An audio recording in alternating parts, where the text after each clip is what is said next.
What's up, guys? Welcome back to another video.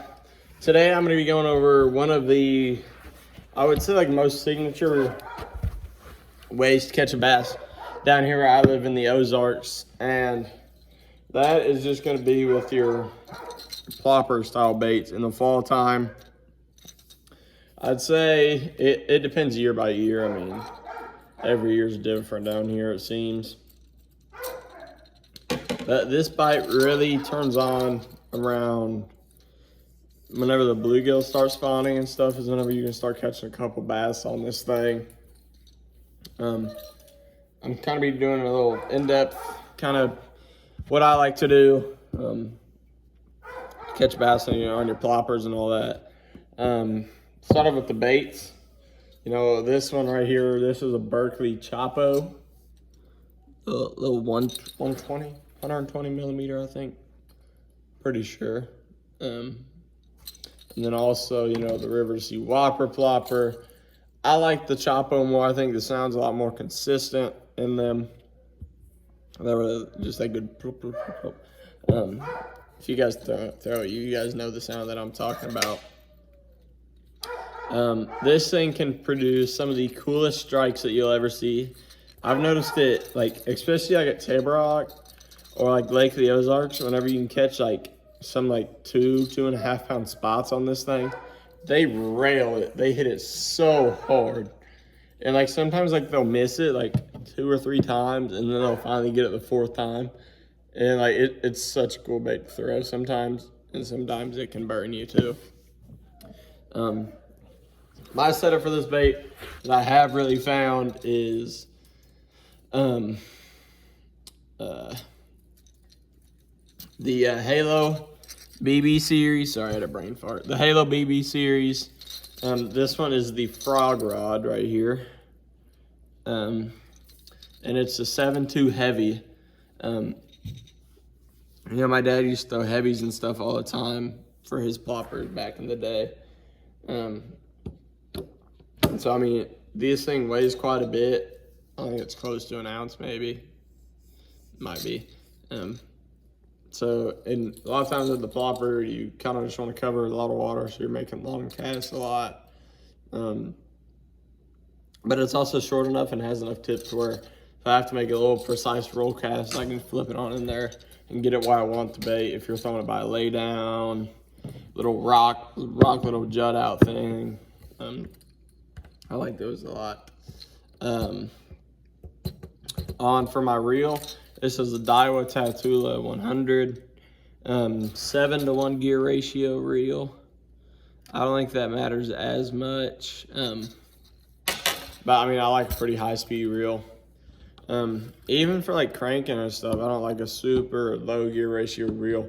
See, I feel like I have to work so much. I'm sitting here just doing that on the crankbait or like something like this. And a lot of times these fish will hit it and come at you, so you can stay up with them fish. And then it says 30 or 40 pound braid. I can't remember. I like that. It gives you a lot more casting distance than like 50 or 65, whatever. It just gives you a lot more casting distance. I mean, you're not really gonna, like, you don't need 65 pound braid for this. And like 30 just makes the whole process a whole lot easier. In my opinion, my non-professional opinion. One of the biggest things I've found with the plopper, and I used to, and I still don't really like doing it a whole lot sometimes, is because I feel like your hookup to landing ratio can be a little low sometimes on top waters, you know, walking baits, crawling baits, popping, like poppers. And I think a lot of that is just because there's so much weight here that they're able to throw around. And just, I mean, little treble hooks. I mean, topwater, they're not going to get it good every single time. And so, kind of just to maximize the percentage of landing fish that I can, I've put quad hooks on the plop. So, like, this is I'll try and throw a picture of it. But these are the Ryugi Pierce. I think they're size like 4 maybe, something like that. I'm pretty sure size 4. Trebles on that. The cool thing about these, they have 4 prongs, obviously, but also what normal trebles don't have is like they have a swivel, and so they can free spin around, which helps a lot because like a normal bait, it can only twist so far, and so then I mean you're just gonna lose a lot more fish with that. But like in practice, I'll just leave normal trebles on, and then come tournament, we'll put the old raggies on. This bait has been catching fish since it was released. It was originally a musky lure, but now it was so good at catching bass that they finally, like the Berkley made one, like this one right here. And so, I mean, it's probably one of the greatest top waters of all time, if not the greatest. But where I really like to throw this bait as, you know, you can get 5 bites on this thing and they weigh 10 pounds, or you can get 5 bites on it and they weigh 18 pounds. It's just day by day with this thing. Some days they eat it, some days they don't. That's kind of the whole thing with shallow fishing for me. Is like sometimes they're gonna be different each day, especially in the fall time. That really changes things with shad, wind, all that. But I like a little bit of wind with this technique. I think it's just better, you know, because of how loud this thing can be. Sometimes it just puts, especially in clear water, it gives you a little bit of a disguise, I guess, a little bit. But I prefer to fish this thing on a little steeper stuff, you know, bluffins, main lake pockets, main lake points, secondary points.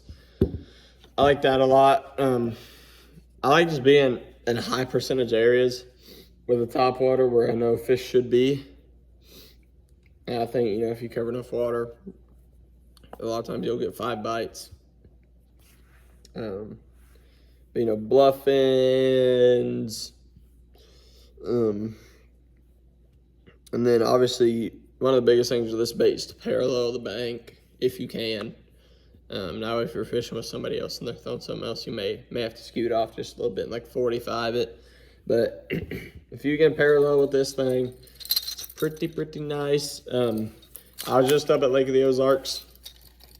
I caught some fish on it, on some, you know, not on some steep stuff. I couldn't find it, but like little basketball points and stuff like that. Like the points that weren't bluffy stuff I could catch some fish on. Never caught a big one though, only like a 2-pounder. But I mean, that's gonna be kind of my full in-depth dive into the little plopper here, the Chapo, whatever you want to call it. This bait, it's kind of been dominating around here for a little bit. Not as much anymore with scope, but before that, a lot of times that's what's won a lot. If you guys know who James Watson is, he kind of figured it out before everybody else and dominated with it, especially around here. But I mean, it works everywhere. But thank you guys for watching. I appreciate it. Make sure to go check out the American Baitworks Halo BB Series rod, and then 7.2 heavy frog rod, 30-pound braid, Daiwa Tatula. That's kind of my whole setup for the Chapo. And thank you guys for watching.